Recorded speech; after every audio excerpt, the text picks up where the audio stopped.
चल गयो।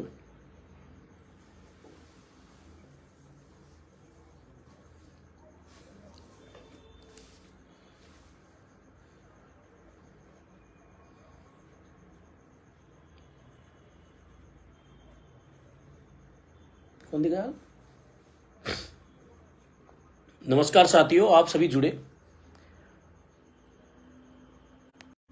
टाइटल दिखा दिया, लिखे आ रहे हो ना ऊपर।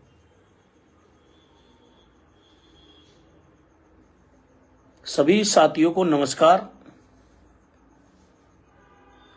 सभी साथी, सभी भाई, पहले तो इस लाइव को शेयर करें और लोगों तक पहुंचाए ताकि हम अपनी बात रख सकें।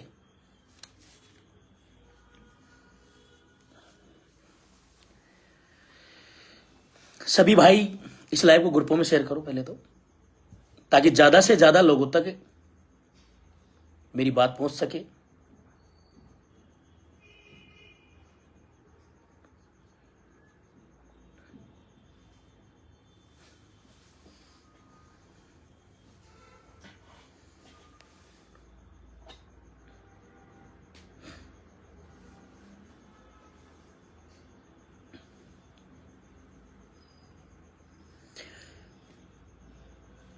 मैं बात रखना शुरू करता हूं। राम राम सभी भाइयों को। आप लोग शेयर करते रहना।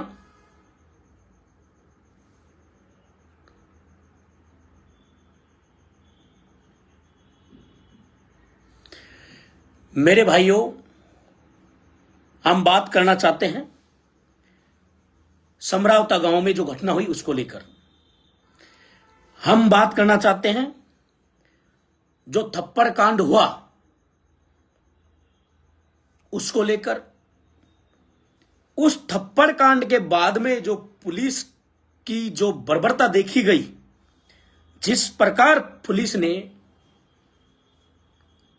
निर्दोष ग्रामीणों पर, निर्दोष लोगों पर लाठियां भांजी गई, उसको लेकर हम बात करना चाहते हैं। क्या रहा कारण, क्या रहा होगा? देखो, अपन कोई कोर्ट नहीं है, ना अपन जज है, ना मैं वहां मौजूद था। मैं वो ही आपके सामने बात रखूंगा जो मुझे समझ में आई, जो बात मैं जब से यह घटना हुई है तब से मैंने ऑब्जर्व करा है, लोगों को सुना है, देखा है। मैं भी दोस्तों देखो एक युवा हूं, और युवा होने के नाते हर एक युवा चाहता है कि जब ये सत्ता में बैठे लोग धृतराष्ट्र बन जाए तो किसी न किसी को तो कर्ण बनना ही पड़ता है मेरे भाइयों। क्योंकि जब सत्ता जब उन लोगों के हाथ में दे दी जाती है जो लोग इसके लिए योग्य नहीं है, अयोग्य लोगों के हाथ में यदि सत्ता चली जाएगी, धृतराष्ट्र जैसे लोगों के हाथ में यदि सत्ता चली जाएगी, तो फिर कोई न कोई तो कर्ण बनेगा ही ना। मेरे भाइयों, मैं कहना चाहता हूं आपसे, शुरुआत करता हूं मैं मेरी बात को। जब समरावता गांव में वोटिंग का बहिष्कार चल रहा था, तो फिर मैं ये पूछना चाहता हूं कि क्या जरूरत थी वोट डलवाने की? पहली बात तो ठीक है, आपने वोट डलवा भी दिया। मैंने एसडीएम साहब जो चौधरी जी थे, देखो कोई भी अधिकारी की जात वात नहीं मानता मैं, तो अधिकारी होने के बाद वो 36 कौम का होता है, कोई एक समाज का नहीं होता। लेकिन अमित जी एसडीएम साहब ने स्टेटमेंट दिया था कि कलेक्टर साहिबा सौम्या झा के कहने पर उसने, मतलब एसडीएम साहब ने 3 वोट डलवा दिए। ये उसने स्वीकार भी किया, एसडीएम साहब ने स्वीकार किया इस बात को मेरे भाइयों। वो वोट दबाव में डलवाए, ये मैं नहीं कह रहा, ये वहां के वो लोग कह रहे हैं जिन्होंने वोट डाला। बिल्कुल सोशल मीडिया पे चल रहा है, मैंने भी देखा, आपने भी देखा होगा।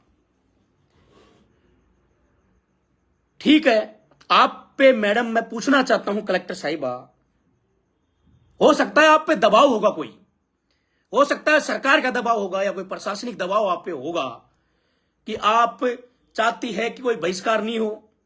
आप चाहती होंगे कि एक वोट भी यदि डल जाता है पोलिंग बूथ पे तो वो माना जाएगा कि बहिष्कार नहीं हुआ। मान लिया आपने क्या सोच के किया या कोई सरकार के दबाव में किया, या हमें आपको कोई इस बारे में मैं कोई कमेंट्स नहीं करना चाहता, लेकिन एक बात बताओ मुझे,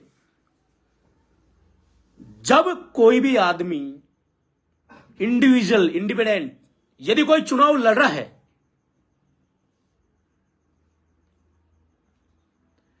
जब कोई इंडिपेंडेंट लड़ता है, यदि उसके साथ कुछ भी होता है तो वो इंसान, स्वाभाविक बात है, आज इंसानी स्वभाव है, गुस्सा आ ही जाता है।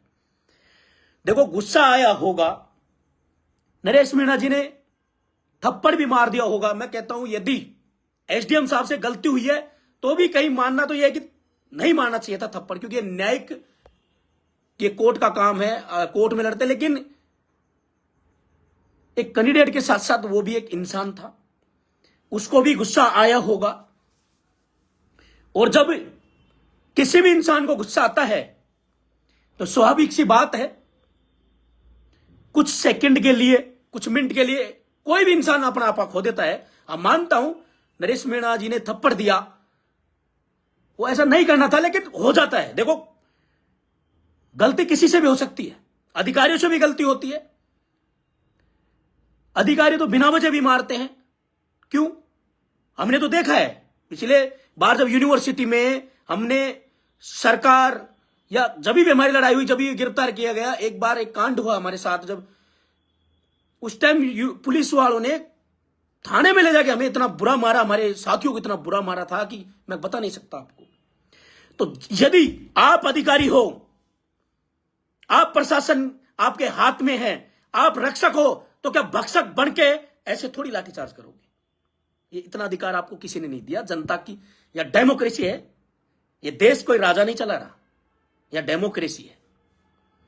तो मैं कहना चाहता हूं कि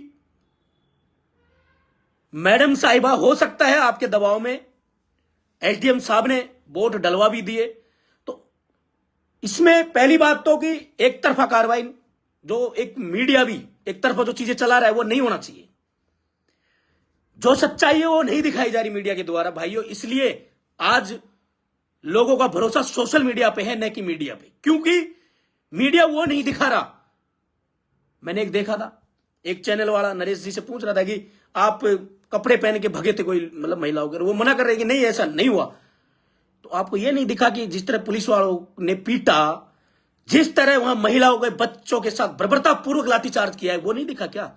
मीडिया को उसको कवर नहीं करना दिखा क्या? 100 मोटरसाइकिल वहां जलाई गई, वो नुकसान किसका था? पब्लिक का नुकसान था, आम पब्लिक का नुकसान था। वहां मोटरसाइकिलें जलाई गई, वहां गाड़ियां जलाई गई, ये नहीं दिखा क्या मीडिया को? ये भी दिखना चाहिए था।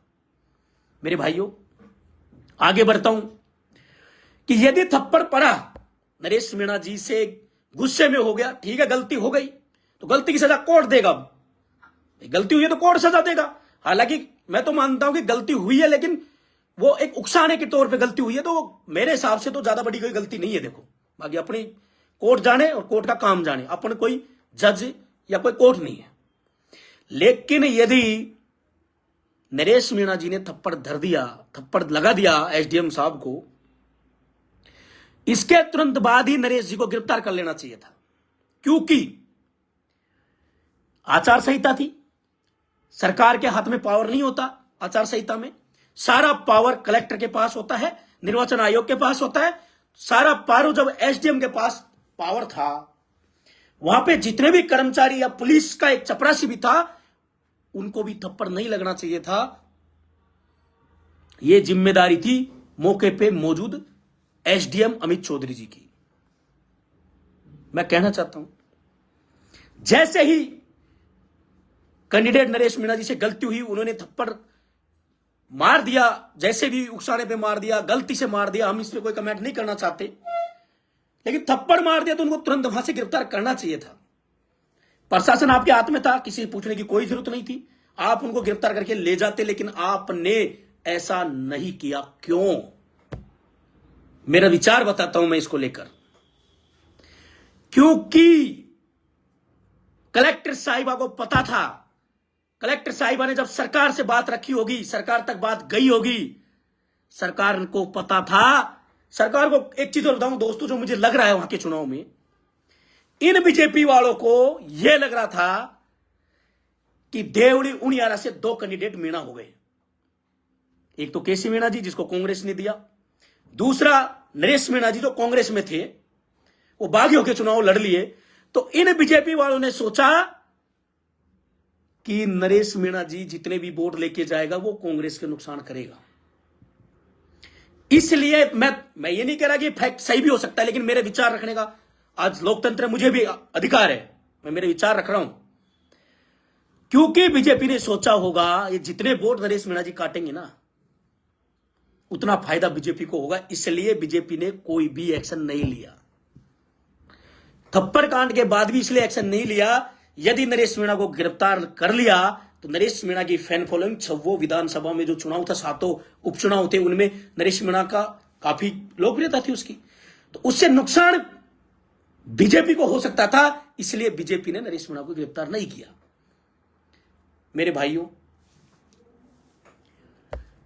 अभी कई मीडिया चिल्ला रहा है भारी लोग थे, भारी लोग थे। कौन थे भारी लोग? वहां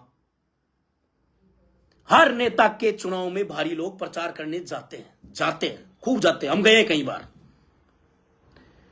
आचार संहिता लगती है, 11 तारीख को प्रचार खत्म हो गया था, तो 11 तारीख को शाम को यदि भारी लोग दिख रहे नहीं थे क्या कलेक्टर साहब को और एसपी साहब को? जब भारी लोग थे तो 11 तारीख को ही उन भारी लोगों को खदेड़ देना चाहिए था ना, क्यों नहीं किया? अरे जब हनुमान जी बेनीवाल चुनाव लड़ रहे थे खीवसर में, वहां इंदिरा देवी बावरी जी जा रही थी प्रचार करने, उनको रोक दिया गया कि आप भारी हो, आप प्रवेश नहीं कर सकते क्योंकि यहां प्रचार की आचार संहिता लग चुकी है। लेकिन आपने ऐसा क्यों नहीं किया? क्योंकि मैं फिर कहना चाहता हूं, बीजेपी की मानसिकता थी कि जितने ये भारी लोग भी नरेश के समर्थक, वोटर तो है नहीं, लेकिन ये माहौल बना के जितने भी वोट नरेश जी लेके जाएंगे, नरेश मीणा जी, उतना ही फायदा बीजेपी वालों को होएगा। इसलिए बीजेपी ने भारी लोगों पे कोई एक्शन नहीं लिया। तो अब क्यों चिल्ला रहे हो आपकी भारी लोग थे, भारी लोग थे? भाई अब क्यों चिल्ला रहे हो भारी लोग थे, भारी लोग थे? और भारी लोग थे तो दिख नहीं रहे थे क्या? आपको दिखना चाहिए था।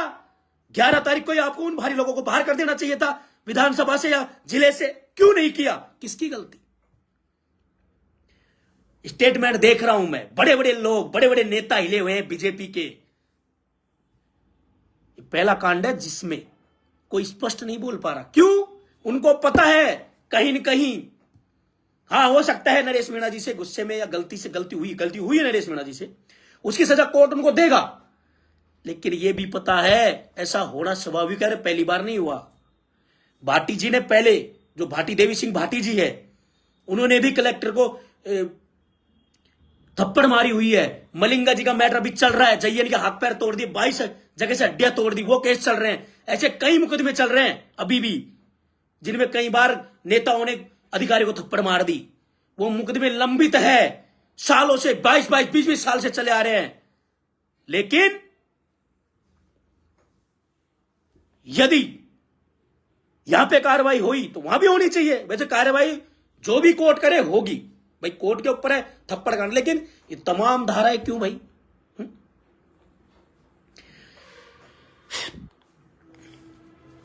मैं कहना चाहता हूं कि कलेक्टर के हाथ में जिले का प्रशासन होता है। जब बहिष्कार चल रहा था, एसडीएम को थप्पड़ लग चुकी थी। क्या कलेक्टर मैडम को वहां नहीं जाना था क्या? मैडम का मैंने बयान सुना, सौम्या झा का, कलेक्टर मैडम का। वो कह रही है कि आचार संहिता में हम लिखित में नहीं दे सकते, इसलिए मेरा मत दो मैडम जी, आप कलेक्टर हो, मत दो, लिखित मत देते, आप आश्वासन तो देते। एक कलेक्टर के ऊपर होता है, एक जो जिले की जिम्मेदारी कलेक्टर के ऊपर होती है। कलेक्टर का माई बाप होते हो आप, आपको जाना चाहिए था वहां। लिख के नहीं देते, वहां लोगों में बैठ के लोगों को समझाते, ये कहते कि आचार संहिता के बाद आप लोग इकट्ठा होके आ जाइएगा, आप मेरे को एप्लीकेशन लिख के तो दे सकते थे ना, आप नहीं तो उनसे एप्लीकेशन ले सकते थे, कार्यवाही की बात के लिए बोल सकते थे। इतना मूर्ख कोई नहीं है, वो समझदार लोग हैं, वहां पढ़े लिखे लोग भी है। और मैं नहीं मानता कि नरेश मीणा जी पढ़े लिखे लोग नहीं, इंसान नहीं है, वो भी पढ़े लिखे लोग हैं, यूनिवर्सिटी से पढ़े लिखे लोग हैं, वो भी आपकी भाषा को समझते हैं, वो चुनाव लड़े हुए लोग हैं। लेकिन मैं कहना चाहता हूं कलेक्टर मैडम साहिबा, क्यों नहीं गई आप? क्या आप पर बीजेपी का दबाव था या फिर आपका कोई ईगो था? देखो, यदि आपका ईगो है तो लोकतंत्र में ईगो नहीं चलेगा। आप अधिकारी होंगी तो यह नहीं कि आप हम पे कोई आपकी तानाशाही थोपेगी, जनता के ऊपर नहीं थोप सकती आप, जनता के ऊपर आप थोप नहीं सकती। और ईगो है तो इस ईगो को घर छोड़ के आइए, क्योंकि आप एक जिले के मालिक होते हो, हम आपके जिले में रहते हैं। हम जैसे एक राजा होता है एक राज्य का, वैसे एक जिले के आप राजा हो। उस प्रजा को कैसे क्या करना होता है वो आपके हाथ में थी सारी चीजें, लेकिन आपने नहीं किया। या तो आप पे बीजेपी का दबाव था कि नहीं, नरेश मीणा को गिरफ्तार नहीं होना चाहिए क्योंकि हमें नुकसान हो जाएगा। बीजेपी को डरता रहा, आपने शायद बीजेपी की बात मानी होगी, मैं ये नहीं कह रहा कि आपने मानी होगी, लेकिन लोकतंत्र है, मेरा बोलने का हक है। मैं मेरी तरफ से कह रहा हूं कि आपने माना होगा। भाई नहीं माना होता तो जाना चाहिए था। गांव जाने से क्या दिक्कत आ रही थी आपको, बताओ मुझे। मेरे भाइयों,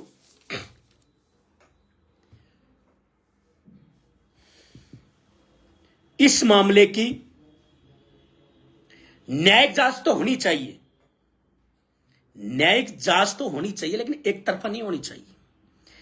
किसी बीजेपी के नेता के आधार पर न्यायिक जांच नहीं होनी चाहिए। न्यायिक जांच का तो बोल रहे हैं लोग, कई नेता बोल रहे हैं बीजेपी के कि न्यायिक जांच होनी चाहिए, लेकिन आज सोशल मीडिया के जमाना है, मीडिया के अलावा भी सोशल मीडिया पे सारी चीजें दिखती हैं।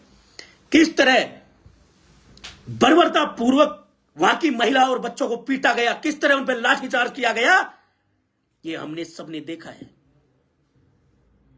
सारे पूरे राजस्थान नहीं, मैं तो कहता हूं देश भर के लोगों ने देखा है। न्यायिक जांच भी होनी चाहिए। नरेश मीणा जी ने क्यों थप्पड़ दिया कलेक्टर को, एसडीएम साहब को, वो जांच भी होनी चाहिए, क्यों दिया।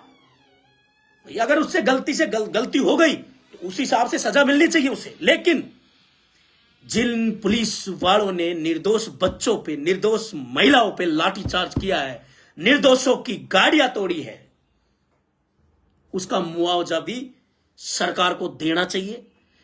उनका मुआवजा तो देना ही चाहिए, साथ ही जिन जिन पुलिस वालों ने वहां ड्यूटी थी, मैं तो कहता हूं कलेक्टर, एसबी, एसएचओ, एसडीएम, जितने भी लोग थे सारे के सारे सस्पेंड होने चाहिए। कलेक्टर, एसबी को, एसडीएम को, एसएचओ को, स्थानीय थाने के जो भी जिम्मेदार अधिकारी थे, सबको इसकी जिम्मेदारी लेनी चाहिए और खुद को या तो इस्तीफा दे देना चाहिए या नहीं तो सरकार को इन लोगों को सस्पेंड करना चाहिए, क्योंकि इन सब की जिम्मेदारी है ये। आपसे प्रशासन नहीं संभल रहा तो आप काई बात के एसपी, आपसे प्रशासन नहीं संभल रहा तो मैडम साहिबा आप काई बात की कलेक्टर साहिबा हो। आप ये मत भूलिए कि जिस तनख्वाह आपको मिलती है वो तनख्वाह हम जैसे आम नागरिक के खातों से, हम जैसे आम नागरिक की जो कमाई है उसमें से आपको मिलती है, और आपका काम है हम जैसे नागरिकों की रक्षा करना। जब रक्षक ही भक्षक बन जाएगा तो कौन न्याय दिलाएगा इस देश में, बताइए मुझे आप। जिन पुलिस वालों ने बर्बरता पूर्वक, दिखा है वीडियो में, पुलिस वालों ने मारा है, दिखा है, सब महिलाएं बोल रही है, सारी ए टू जेड लोगों ने, मैंने देखा है वीडियो, इसलिए मैं बोल रहा हूं। बाकी न्यायिक जांच का विषय है, न्यायालय क्या जांच करेगा, लेकिन मैं न्यायालय से भी अपील करना चाहूंगा, माननीय न्यायालय, माननीय जो एसडीएम, माननीय जो मजिस्ट्रेट साहब इस मामले को देखे। मैं कहना चाहता हूं इसको थोड़ी खुली आंखों से आप भी देखिए न्यायालय जी, क्योंकि न्यायालय पे आज भी इस देश का विश्वास कोर्ट पे टिका हुआ है। सरकारों ने तो अपना विश्वास डगमगा दिया, और भजनलाल पर्ची सरकार आपके हाथ में, आपका इतना रियली में आपके अंदर वो कैपेबिलिटी नहीं है कि आप इस राज्य के प्रशासन को चला सके।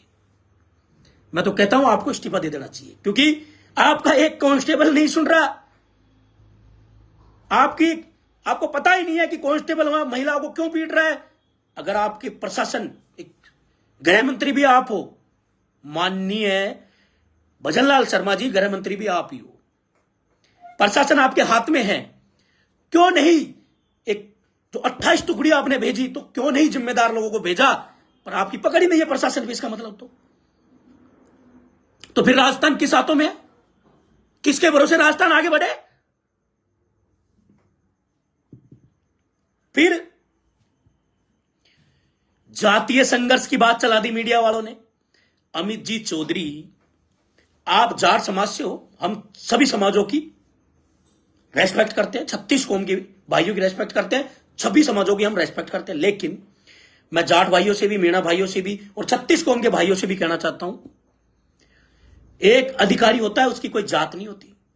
किसी पुलिस वाले के पीछे नहीं लिखा होगा, यदि कोई पुलिस वाला किरोड़ी है तो उसके पीछे किरोड़ी लाल ही लिखाया जाएगा, सैनी नहीं लिखा होगा, क्योंकि एक बार गवर्नमेंट का नौकर बनने के बाद में वो 36 कौम का नौकर होता है, 36 कौम का रक्षा का उसका अधिकार होता है, तो उसकी कोई जात पात नहीं होती। क्यों ले आए एजेंडा की अमित चौधरी था, जातीय संघर्ष? क्या है ये भाई? क्या चाहते हैं नेता? ये चाहते जातीय संघर्ष हो जाए, बिना मतलब लड़वा दे दो जातियों को, क्यों? अमित जी केवल एसडीएम थे, सरकार के नौकर थे, पब्लिक सर्वेंट थे। हो सकता है उनके साथ गलत हुआ, उनको गलती उनकी भी बताई जा रही है, गुस्से में हो सकता है उन पे हाथ उठा दिया गया, थप्पड़ पड़ गई हो, वो न्यायिक जांच का विषय है। न्यायालय जो भी है नरेश मीणा को सजा दे इस मामले में। लेकिन ये जातीय संघर्ष की जो बातें चल रही है ना, मैं ऐसे ऐसे नेता जातीय संघर्ष की बात कर रहे हैं जो 20-20, 30-30 साल से राजस्थान में राजनीति कर रहे हैं, वो कह रहे हैं कि जातीय संघर्ष हो सकता था, वो कह रहे हैं कि मीणा और जाटों में लड़ाई हो। क्या भाई, क्यों? अमित चौधरी जी केवल एसडीएम थे, अमित चौधरी जी नहीं, मैं कहूंगा अमित साहब केवल एसडीएम थे, उसका जाति से कोई महत्व नहीं। तो ये जाति पे मत लेके जाइए, जाति वाला मामला नहीं है, एक अधिकारी और एक लोगों के बीच में सीधा मामला है, कनेक्शन था। तो मेरे भाइयों, इसको जाति संघर्ष से भी मत जोड़ो। फिर जब नरेश मीणा जी ने यदि थप्पड़ मार दी तो दिन में गिरफ्तारी क्यों नहीं की? दिन में गिरफ्तार करना चाहिए था, रात क्यों इंतजार क्यों किया? और जब रात के 10 बजे तक, जब एसपी साहब, कलेक्टर साहब, आपने रात के 10 बजे तक यदि इंतजार कर ही लिया था तो सुबह तक भी कर लेते। नरेश मीणा जिसने थप्पड़ मारी वो कोई बाहर, राजस्थान से बाहर का तो है नहीं। जो बंदा इतना मैटर होने के बाद सुबह वापस उसी गांव में जा सकता है तो इतना बुजदिल तो होगा भी नहीं। सुबह उसको गिरफ्तार कर सकते थे, दो दिन बाद कर सकते थे आप। यदि थप्पड़ कांड में ही करना था तो 2 दिन बाद कर सकते थे ना। कहीं आपकी कोई अलग मानसिकता तो नहीं थी प्रशासन महोदय? किसी सरकार के दबाव में ऐसा तो नहीं था कि रात की आड़ में किसी व्यक्ति को, कहीं आपको कोई गलत मानसिकता तो नहीं थी आपकी प्रशासन महोदय? सरकार से कहना चाहूंगा, भजनलाल जी, क्या आपकी कोई गलत मानसिकता तो नहीं थी? किसी व्यक्ति को जान से मारने के ये तो सोच नहीं थी आपकी? क्यों भाई, क्यों करवाया लाठीचार्ज इतनी रात को? जब आप 10 बजे तक इंतजार कर सकते थे तो सुबह तक भी कर सकते थे, लेकिन आपने ऐसा नहीं किया। आपकी इस मानसिकता भी सवाल उठता है, यह भी जांच का विषय है। क्यों नहीं किया इंतजार? सुबह तक इंतजार करना चाहिए था। रही बात, मीडिया वाले वो चीजों को दिखा रहे हैं जो है ही नहीं, मीडिया वाले वो चीजों को दिखा रहे हैं जो कोई मतलब ही नहीं है। पूरी की पूरी पब्लिक जिससे भी पूछो एक ही चीज को कह रही है, किसने मारा? पुलिस ने। गाड़ियां किसने जलाई? पुलिस ने। और मीडिया वाले एक शब्द नहीं, उस चीज को, क्लिप को काट काट के दिखाई जा रही, जबकि हर आदमी देख रहा था कि गाड़ियां किसने जलाई। उसका लाइव वीडियो भी आया है, जो वीडियो रिकॉर्डिंग हुई थी वो भी आया है। गाड़ियां किसने जलाई उसमें भी स्पष्ट दिख रहा है। और वहां का प्रत्येक नागरिक बच्चा एक बात को कह रहा है कि पुलिस ने मारा है, पुलिस ने मारा है, पुलिस ने मारा है। ये चीज सरकार को क्यों नहीं दिख रही? क्या न्यायिक विषय है? आप न्यायिक विषय कर रहे हो। माननीय कोर्ट की मैं इज्जत करता हूं, माननीय कोर्ट की मैं इज्जत करता हूं कि अच्छा ही आप रिजल्ट दोगे न्यायिक जांच करके, लेकिन क्या जरूरत थी? क्लियर दिख रहा है, पुलिस का पूरा करा धरा है, एसपी, एसडीएम, कलेक्टर का करा धरा है पूरा, और सरकार के दबाव में हुआ होगा ये, यही बोलेंगे हम तो। भाई जब हुआ तो सरकार के दबाव में हुआ होगा, क्योंकि सरकार चाहती थी ना नरेश मीणा जितने भी वोट लेके जाएगा वो बीजेपी को फायदा हो जाएगा, ये मानसिकता हो सकती थी बीजेपी सरकार की। इसलिए आप लोगों ने टाइम दिया, और जब सुबह तक गिरफ्तार नहीं किया, शाम तक जिस बंदे का एपिसोड पूरे राजस्थान में चल गया, थप्पड़ कांड, वो पूरे राजस्थान का एक मानो कि पूरे राजस्थान में हीरो के रूप में उभर गया। वो भगत सिंह इनकलाब का नारे दे रहा है, नरेश मीणा जी इनकलाब और भगत सिंह के नारे देके आगे बढ़ गया, तो आपको लगा कि ये भगत सिंह कहां से आ गया? आपको लगा होगा शाम तक कि ये तो पूरा ही क्रिकरी हो गई। इसलिए आपने सोचा कि इस मामले को कैसे निपटाया जाए, इसलिए आपने रात को किया हुआ लाठीचार्ज नहीं। क्या जरूरत थी? सुबह कर सकते थे। कुछ तो मानसिकता मानूंगा मैं, सरकार, गृह मंत्री ब्रजनलाल शर्मा जी, कुछ तो मानसिकता थी आपके हाथ में प्रशासन चलाने का। बिल्कुल, यदि आपके अंदर कैपेबिलिटी नहीं है, कल की कल आपको इस्तीफा दे देना चाहिए। मैं एक सीधी मांग करता हूं गृह मंत्री और मुख्यमंत्री ब्रजनलाल शर्मा जी से।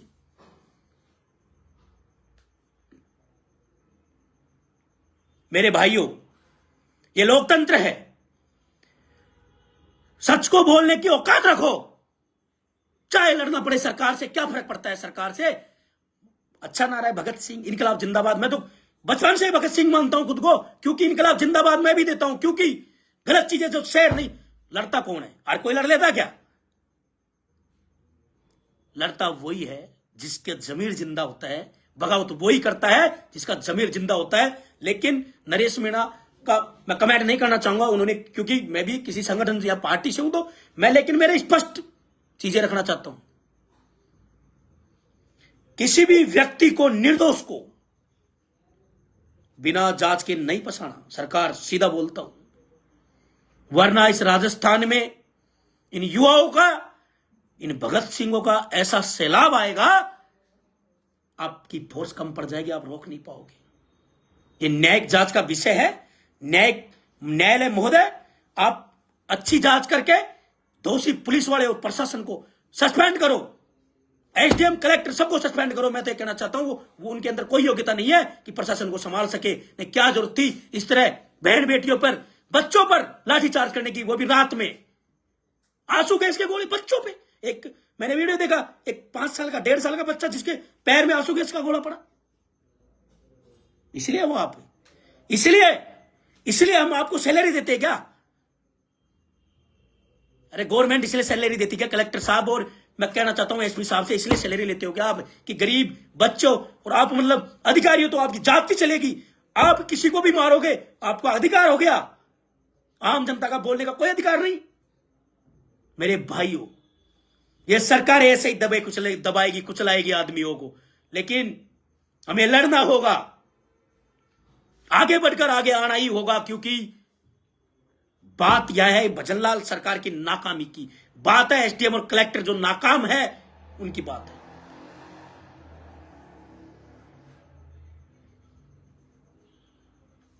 इसलिए मेरे भाइयों, इतिहास की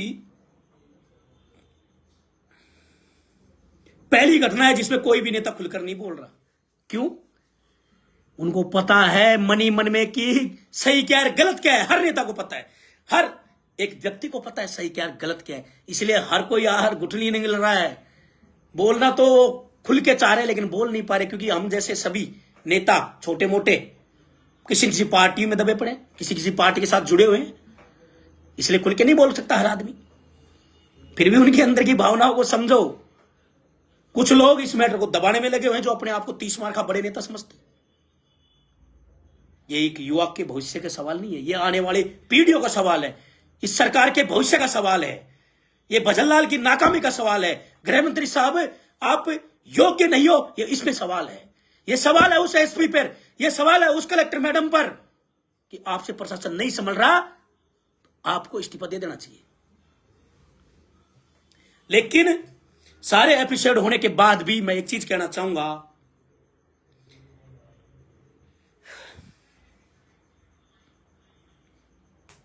कुछ भी हुआ, थप्पड़ पड़ी, बहिष्कार हुआ, वोटिंग हुई, लाठीचार्ज हुआ, आग जली हुई, गाड़ियां तोड़ी गई, लोगों को तोड़ा गया, लेकिन कहीं ना कहीं इस प्रशासन ने और सरकार ने तो यह सोचा होगा कि जो नरेश मीणा जी है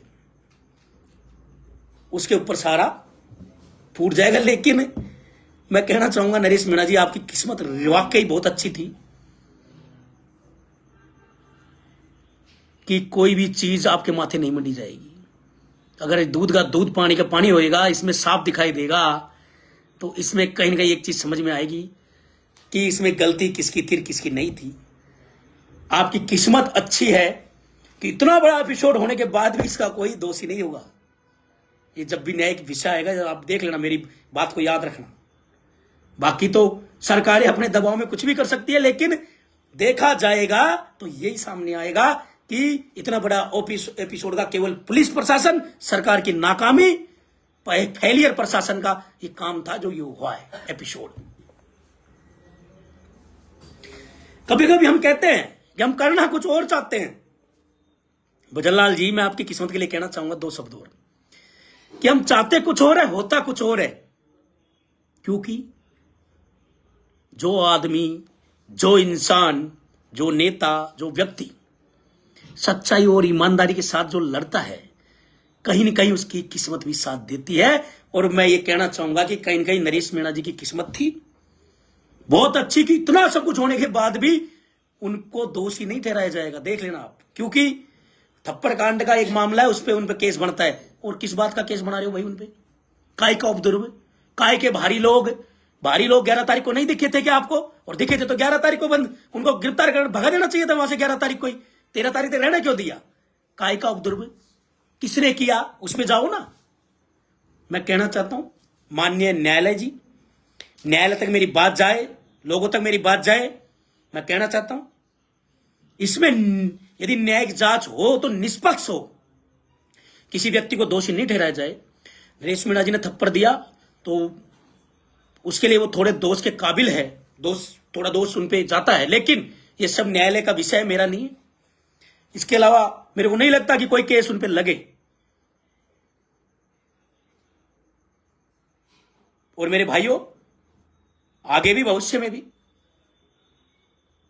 सच के साथ हम हमेशा खड़े रहेंगे। जो सच होगा उसको बोलने की हम कोशिश करेंगे। अगर मैंने कोई भी, मेरी वाणी में थोड़ा अगर कोई गलती निकल गई हो, कोई गलत बात बोल दी हो, क्योंकि मेरे भी कहीं ना कहीं मन में एक ठेस थी, मन में गुस्सा था। मैं देख रहा था 3-4 दिन से ये चल क्या रहा है तो मैंने आप लोगों के सामने रख दिया। अगर कुछ गलती हुई है तो उसके लिए मैं माफी चाहता हूं। वैसे गलती कुछ बोला नहीं है मैंने, आप सभी ने मुझे सुना, उसके लिए बहुत बहुत धन्यवाद।